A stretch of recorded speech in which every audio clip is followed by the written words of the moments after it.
Hi everyone. Welcome to my channel English for All Reasons Good, based on the CBSE guidelines and syllabus. Today we are going to do literary devices of the poem Dust of Snow. This is part 2 of the lesson. In part 1, I have given the detailed explanation of the poem. So if you haven't watched it, you kindly watch it first and then come to the literary devices. Let's get started. Now the first I'll be discussing rhyme scheme. Rhyme scheme of the poem. It is A B A B C D and C D. So now how we have to find the rhyme scheme? Quickly we'll do that. So you can see the whole poem here, the two stanzas. So the last word of every line I have highlighted. So the first line it ends in crow, the second me, the third line snow, and the fourth line tree. Now, crow and snow, they are rhyming. They have a similar sound, and that is why they are in same color. Similarly, me and tree, they are rhyming. They have a similar sound, so therefore they are in same color. Now, when you have to give a rhyme scheme, you start with the first alphabet, that is A. So, all the words that are similar in sound, they are given a similar letter. So, I've given crow the letter A, as you can see in front of that line. So, there's A. And similarly, snow, because it has similar sound as crow, it will get the same letter A. After that, I move on to the second line. Now, in the second line, we have a me. So it has a different sound, and therefore I'll give him the letter B. And now tree has a similar sound as me, therefore it will get the same letter B. So the first stanza, it has the rhyme scheme of A, B, A, B. Now moving on to the next stanza. Again, the words that end, the line that ends, the last word of every line that is highlighted. So first we have heart, it rhymes with part. Then we have mood, it rhymes with rude. So similarly, for heart, I have chosen the alphabet C. Then mood is different. It's not a similar sound than heart. So therefore it is D. Then part is rhyming with heart. So it is C. And rude is rhyming with mood. And therefore it is D. So the second stanza, the rhyme scheme becomes C, D, C, D. Now, in case you are asked to write the rhyme scheme of the whole poem, so you have to write it like this, A, B, A, B, then C, D, C, D. But if you are asked to write the rhyme scheme of any one of the stanzas out of these, so you can begin that with E, E, A. So even for the second stanza, you can begin with A, but then the first stanza should not be there. If for the first stanza you are starting with A, coming on to the next stanza, then you have to start with C. So this you have to keep in mind. Now we move on to the next device, alliteration, a very common one. It is the occurrence of the same letter or sound at the beginning of adjacent or closely connected words. Now here the important thing is the sound. You are not to see the letter, you have to check the sound, because this is where the students they make mistake. Now we will see in the example, the line has given my heart. Now here, her sound of has and her sound of heart, they are repeating. So it is the her sound, it's not the h, the not the letter. Now here, saved and some. So S of saved, that is sir sound of saved, and sir sound of some. So you have to underline the sound like this in your exams also, and then in front of that you have to write S sound or sir sound is repeating. So this is how you have to attempt this question. Now comes assonance. Now assonance, it is related to alliteration, but how it is different, that you have to listen. Now the prominence of a vowel sound throughout a line is called assonance. Now this is a little confusing. Like in stanza 1, the line is shook down on me.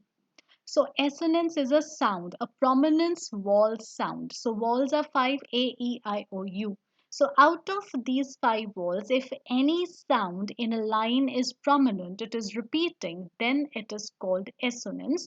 And the difference between assonance and alliteration is, in alliteration, we find and we look for the sound in the beginning of a letter.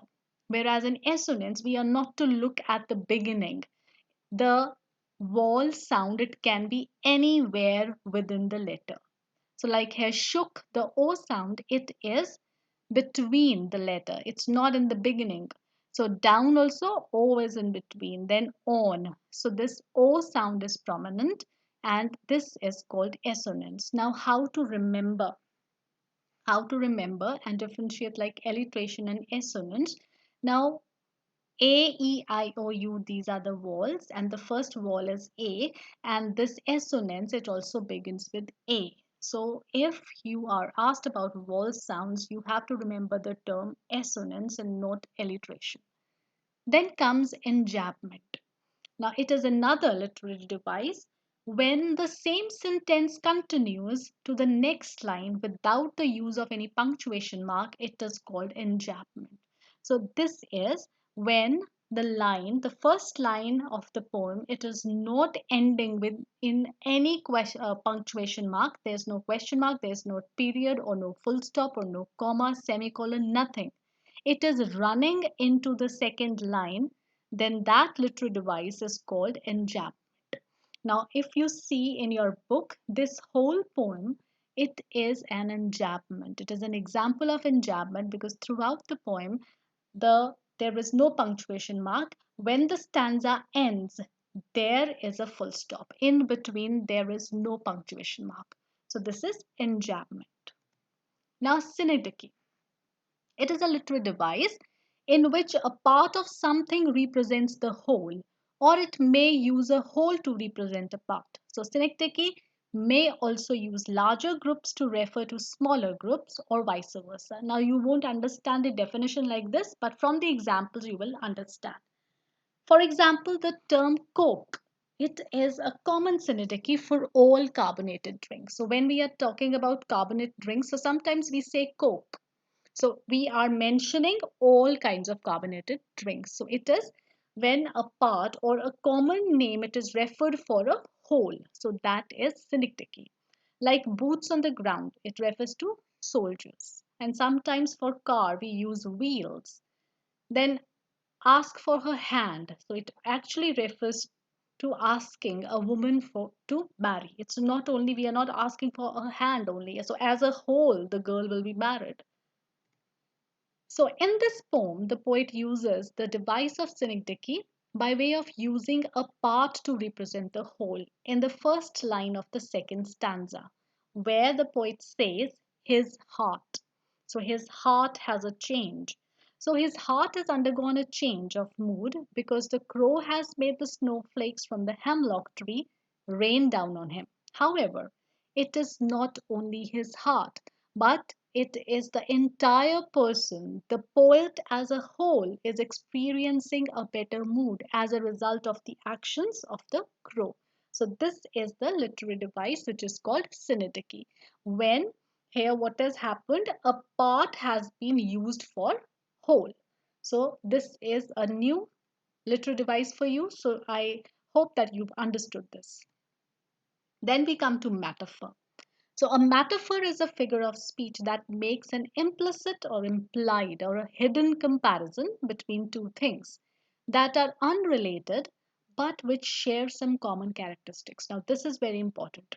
The two things they are not related in any way, but still there are some common characteristics. In other words, a resemblance of two contradictory or different objects is made based on a single or some common characteristics. So the example we'll take from the poem. So in this poem, the poet uses the device of metaphor in the third line of the first stanza when he compares the mass of snowflakes atop the hemlock tree with dust. So this property of dust, the fine particles of dust, it has been compared to the fine particles of the snow. So that is why it is metaphor. Now, irony in the poem. This is very important and a very important question from exam point of view. So the speaker, he could well have been stressed out over something, gone for a short walk to try and think things through. So the speaker, he was stressed. So he went out maybe thinking that he will ponder upon what has happened and then he will think what to do next. So then while under the tree, down came the dust of snow to alleviate the symptoms. So, alleviate means to reduce. If anything, there is a strong case of irony in this poem. Now, how that irony? You picture in your mind there's a troubled speaker and all serious, self absorbed. He's worrying about what has happened just a few hours earlier. And suddenly there's a crow flapping from a high branch, and then comes down the freezing white dust to land on the speaker, and suddenly the things change. So, isn't it ironic that a creature who is usually linked with negative aspects of life, he should become a bringer of positive change? So, here comes in irony. The message is clear enough. So, sometimes what the poet wants to tell us is that seemingly insignificant natural events, they do bring about change. So, being outdoors in nature with all its unpredictability, it can benefit anyone, anywhere, and at any time. So, the black crow is commonly a symbol of death and fear. Since the crow is not associated with goodness, it is ironic that in this poem, it is doing a good deed by shaking off the snow. Robert Frost didn't choose to use an oak, maple, or pine tree. Now, this is another question that it comes in exams, that why Robert Frost did not choose such common trees that other poets they have used in their poems. So why Robert Frost chose hemlock? So no, he did not choose these. Instead, he chose the hemlock tree, which is usually associated with poison and toxicity. Now, anyway, the beautiful snow that adorns the poisonous hemlock tree's branches is shaken off by a scary crow. So, Robert Frost uses the elements of fearsome crow and poisonous hemlock tree to do something good: shake the white, pure snow off its branches. So, hence, this is the irony. So, he has used unauspicious elements to do something good. So, that is irony. Now, mood and tone. So, sometimes you are asked about what is the mood of the poem or what is the tone of the poem. So, you have to first know what these words refer to. So, in a very simple words, I have tried to explain, otherwise, they again have a very, very deep meaning how to find out the mood or the tone. So, mood is actually the feeling that is created by the poet for the reader, and tone is the feeling displayed by the author towards the subject of the poem. Now, how to remember this? Now, one way that I tell my students how to remember is from mood. It begins from M, and you also begin like my or mine. So, you also begin from M. So, when you have to tell about mood, that means you have to tell about the feeling that the poem has lasted upon you. So mood refers to the reader. So me, it refers to me. So M from mood and M from me. And tone, then the other, whatever is left, that is the poet. So what the feelings that is displayed by the poet or the author towards the subject of the poem, so that is the tone. Now, mood and tone, they often depend upon each other. Sometimes they're not different, they are the same. So, in whatever tone the poet is writing the poem, similar is depicted on towards the reader also. So, sometimes they are the same. Now, the example is some words that can describe the mood of a poem. They are romantic, realistic, optimistic, pessimistic, gloomy, mournful, sorrowful, etc. And some words that describe the tone of the poem, they can be serious, humorous, amused, angry, playful, cheerful, sad, gloomy. So these are the words that describe these. Now, let's discuss about the tone of this poem. Now, tone of Dust of Snow, it is light and cheerful. Now, how? It started on a sad note, so poet is depressed and all. So how is it light and cheerful? Let's see. Now it reflects the change that has already taken place in the poet's heart from sullen to joyful. So it is that when the poet is writing this poem, actually, the change has already taken place. So after the shower of snowflakes upon himself. So it is thus clear that this poem, it has been written post that experience. The poet has almost forgotten about that bad day. So he has embraced the brightening of his mood fully. So he now feels lucky to be alive and able to watch such beautiful sights, such as the snowfall. So it is optimistic.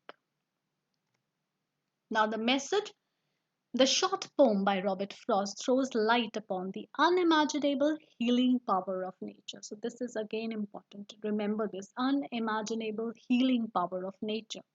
From a bad mood to ill health, there is nothing that can't be cured by nature.